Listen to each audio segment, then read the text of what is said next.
पता है दोस्तों, जब हरी मेथी की सब्जी खाने की बात होती है तो बहुत से लोग ऐसा कहते हैं कि हमें हरी मेथी खाना पसंद नहीं क्योंकि उसमें कड़वाहट होती है। लेकिन ये रेसिपी देखने के बाद अगर आपने एक बार ट्राई कर लिया ना तो यकीन मानिए जो लोग हरी मेथी नहीं भी खाते हैं ना वो लोग भी इस रेसिपी को दोबारा बनाने की डिमांड करेंगे।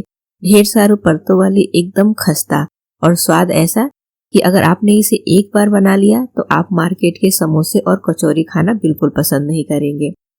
तो चलिए आज की जो रेसिपी है बनाना शुरू करते हैं और आप भी एक बार इस रेसिपी को जरूर से ट्राई करिएगा। तो इस रेसिपी को बनाने के लिए पहले हम डो लगाकर तैयार करेंगे। तो बाउल में हम लेंगे 1 कप गेहूं का आटा। हम इसे गेहूं के आटे से बनाकर तैयार करेंगे। आप चाहे तो इसे मैदा से भी बना सकते हैं। 2 बड़े चम्मच बेसन ऐड करेंगे। छोटी चौथाई चम्मच नमक ऐड करेंगे। आधी छोटी चम्मच अजवाइन लेंगे और अजवाइन को इस तरह से हाथ पे क्रश करके उसके बाद ऐड करेंगे। इससे फ्लेवर बहुत ही बढ़िया आता है। आधी छोटी चम्मच कुटी हुई लाल मिर्च ऐड करेंगे। आधी छोटी चम्मच जीरा ऐड करेंगे।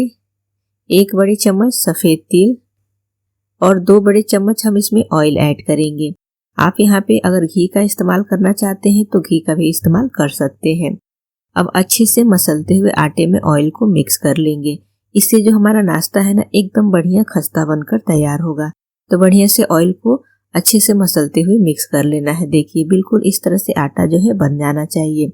अब हम इसमें ऐड करेंगे ढेर सारा बारीक कटा हुआ हरा धनिया। हरा धनिया से फ्लेवर बहुत ही बढ़िया आता है। आप किसी भी चीज में ऐड करें तो यहाँ पे मैंने 1 कप मेथी को बारीक काट के लिया है।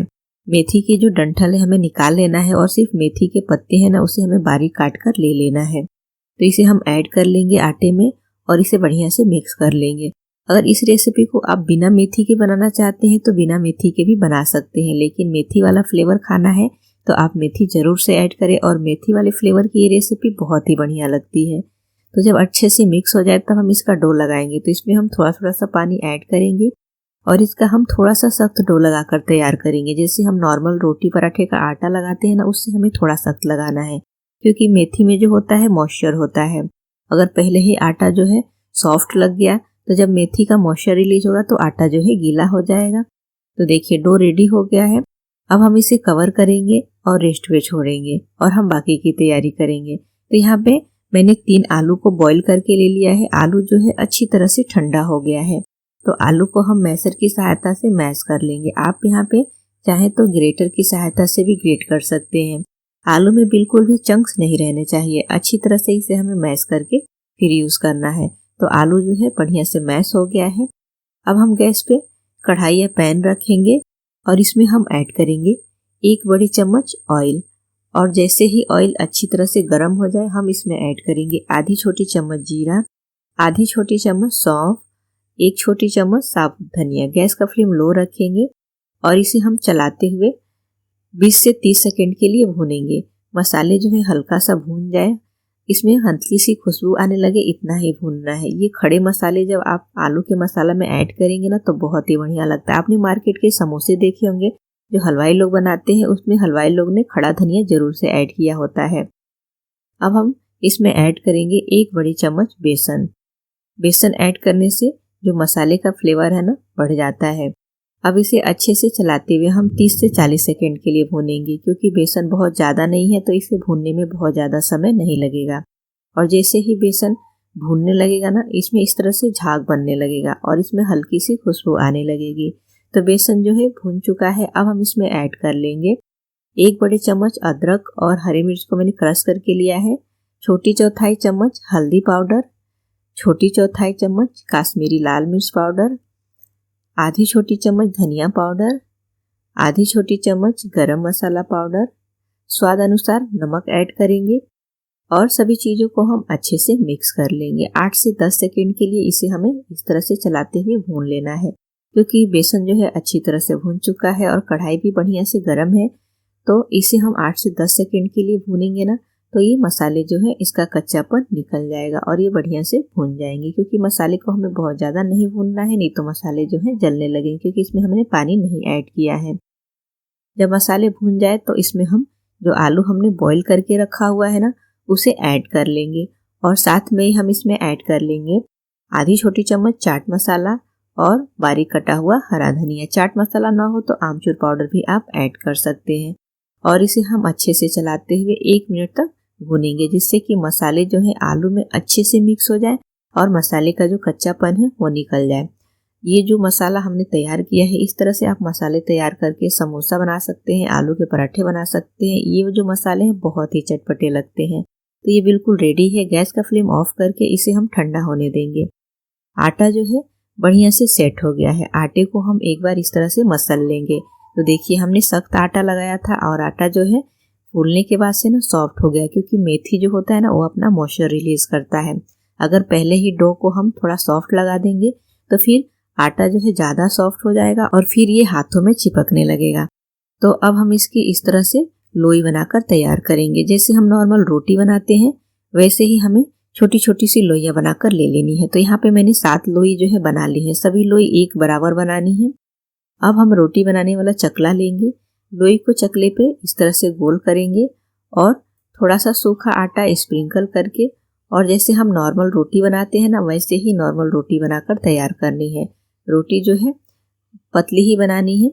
तो देखिए ये जो रोटी हमने बनाकर तैयार कर लिया है।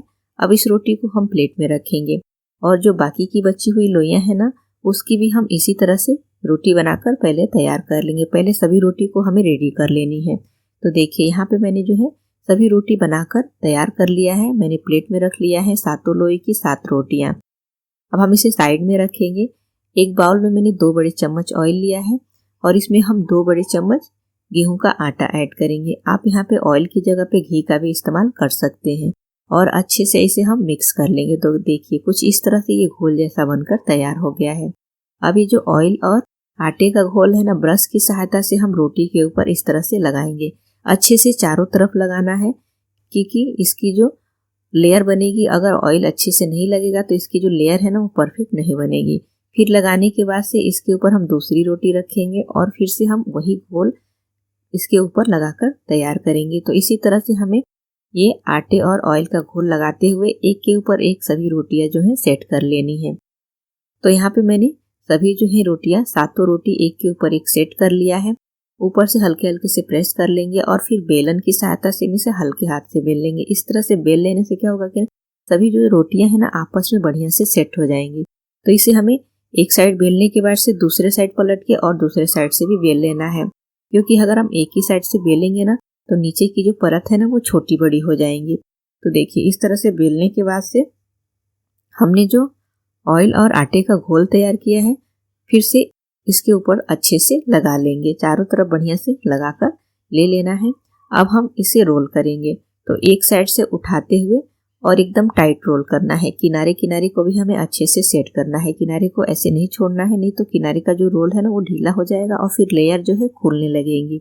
तो इस तरह से बढ़िया से सेट करते हुए हमें इसका एक टाइट रोल बनाकर तैयार करना है। तो ये जब रोल इस तरह से रेडी हो जाए फिर रोल को हम एक ही डायरेक्शन में घुमाते हुए इसे सेट करेंगे कि रोल जो है एकदम बढ़िया से सेट भी हो जाए और रोल जो है काफ़ी मोटा है तो ये थोड़ा सा पतला सा हो जाए, लंबा हो जाए। अब हम इसे पीसेस में कट करेंगे। तो यहाँ पे आज मैंने नाइफ का इस्तेमाल नहीं किया है। इसे कट करने के लिए हम धागे का इस्तेमाल करेंगे। धागे से इसके पीसेस काटने में क्या होता है कि इसकी जो लेयर होती है ना बिल्कुल भी खराब नहीं होगी, एकदम परफेक्ट लेयर बनकर तैयार होगी। तो देखिए इससे काटना बहुत ही सिंपल है। नाइफ से जब हम काटते हैं तो नाइफ को हम कितना भी रगड़ते हुए चलाते हैं फिर भी लेयर जो है थोड़ी बहुत सी खराब हो ही जाती है। लेकिन इस तरह से धागे से आप काटेंगे ना तो इसकी जो लेयर है बिल्कुल भी खराब नहीं होगी। जितनी लेयर है एकदम परफेक्ट बनी रहेंगी। तो लोई को हमें बहुत ज़्यादा बड़ी नहीं काटनी है, रोटी से थोड़ी छोटी और पूरी से थोड़ी सी बड़ी बनाकर लेनी है। तो इस तरह से हमने सभी यहाँ पे काट के ले लिया है। आप देख सकते हैं लोइयाँ मैंने 10 लोइयों को काट के ले लिया है। तो अब हम इसे साइड में रखेंगे और जो आलू का मसाला हमने रेडी किया है ना उसके हम बॉल्स बनाकर तैयार करेंगे। तो हमने 10 लोई बनाई है तो हम 10 बॉल्स भी रेडी करेंगे। और देखिए बॉल्स का साइज इसी तरह से होना चाहिए, बहुत ज़्यादा बड़ा नहीं होना चाहिए। तो यहाँ पे मैंने सभी जो है बॉल्स रेडी कर लिए हैं।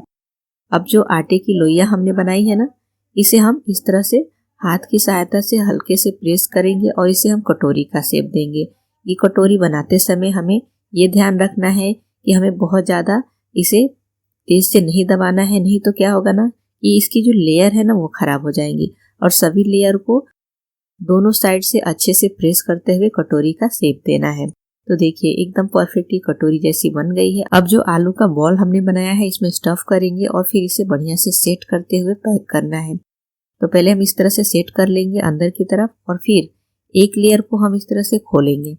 इस बात का आप ध्यान दीजिए कि इसे हमें कैसे पैक करना है। एक लेयर को हमें इस तरह से खोलते हुए ऊपर की तरफ लेना है। बहुत ज़्यादा खींच के नहीं खोलना है, नहीं तो सभी लेयर जो है खुल जाएंगी। सिर्फ एक लेयर को खोलेंगे और उसी से हम आलू का जो मसाला हमने अंदर स्टफ किया है ना उसे पैक करेंगे और फिर ऊपर से प्रेस करके इसे टिक्की जैसा बना लेंगे। देखिए अब ये एकदम परफेक्ट बना है, ना इसकी लेयर खराब हुई है और ना ही आलू का मसाला बाहर दिख रहा है। तो इसी तरह से हमें बनाकर तैयार करनी। तो मैं आपको एक और बना के दिखा रही हूँ। लोई को पहले हमें कटोरी का शेप देना है। कटोरी भी हमें एकदम परफेक्ट बनानी है कि लेयर जो है खराब ना होने पाए। और फिर आलू का जो बॉल है इसमें ऐड कर लेंगे और अच्छे से इस तरह से सेट करने के बाद से इसकी जो लेयर है हम खोल कर निकालेंगे। एक लेयर को खोलेंगे, बहुत ही आसानी से ये खुल जाता है क्योंकि इसमें हमने ऑयल और आटे का जो घोल लगाया है ना, इससे जो परतें हैं ना उभर कर आएंगी। तो इस तरह से लेयर खोलने के बाद से इसी लेयर से हमें इसे अच्छी तरह से पैक कर लेना है। तो ये रेसिपी जब आप एक बार बनाएंगे ना तो यकीन मानिए इतनी चटपटी और टेस्टी बनती है ना, और उतना ही खस्ता जैसे कि मार्केट के समोसे बनते हैं। और इसमें बिल्कुल भी मेथी की कड़वाहट नहीं आती। इसे आप बनाकर बच्चों को भी खिला सकते हैं, बच्चे भी इसे बड़े ही चाव से खाएंगे। तो देखिए ये जो है हमने बनाकर तैयार कर लिया। ऊपर से प्रेस करेंगे और इसे हम फिर से इस तरह से टिक्की जैसा बना लेंगे। बस इसी तरह से हमें जो है ये सभी टिक्की बनाकर तैयार कर लेनी है। तो यहाँ पे मैंने सभी बनाकर रेडी कर लिया है। अब हम इसे फ्राई करेंगे। तो इसके लिए हमने कढ़ाई में ऑयल गरम कर लिया है। ऑयल को हमें बहुत ज़्यादा गरम नहीं करना है। गैस का फ्लेम हम लो रखेंगे और इसमें हम इस टिक्की को ऐड कर लेंगे और लो फ्लेम पे ही हम इसे फ्राई करेंगे। तो जब 2 से 3 मिनट एक साइड ये फ्राई हो जाए, इसका कलर चेंज होने लगे, तब हम इसे दूसरे साइड पलट लेंगे और दूसरे साइड भी बढ़िया से इसे क्रिस्पी होने तक फ्राई करेंगे। दोनों साइड से इसे हमें पलटते हुए फ्राई करना है। और ये जो नाश्ता है ना एकदम खस्ता बनकर तैयार होता है और इसकी लेयर जो है एकदम परफेक्ट रहेंगी। आलू का मसाला बिल्कुल भी बाहर नहीं निकलेगा। तो देखिए ये बिल्कुल अच्छे से फ्राई हो गया है। अब हम इसे निकाल लेंगे और इसी तरह से हम सभी जो टिक्कियाँ हैं फ्राई करके ले लेंगे। और इसकी लेयर देखिए कितनी परफेक्ट बनी है। और आप इसे जब बनाएंगे ना तो यकीन मानिए मेहमानों को अगर आपने खिला दिया तो मेहमान भी पूछेंगे कि आपने इसे कैसे बनाया है। और आप देखिए इसकी लेयर कितनी उभर कर आई है और इतनी खस्ता बनी है कि हाथ से छूते ही ये टूट जा रही है। तो फ्रेंड्स आप भी इस रेसिपी को जरूर ट्राई करिए और रेसिपी अच्छी लगे तो हमें कमेंट जरूर करिए। वीडियो को लाइक करिए, शेयर करिए और चैनल को सब्सक्राइब करना बिल्कुल ना भूलिए।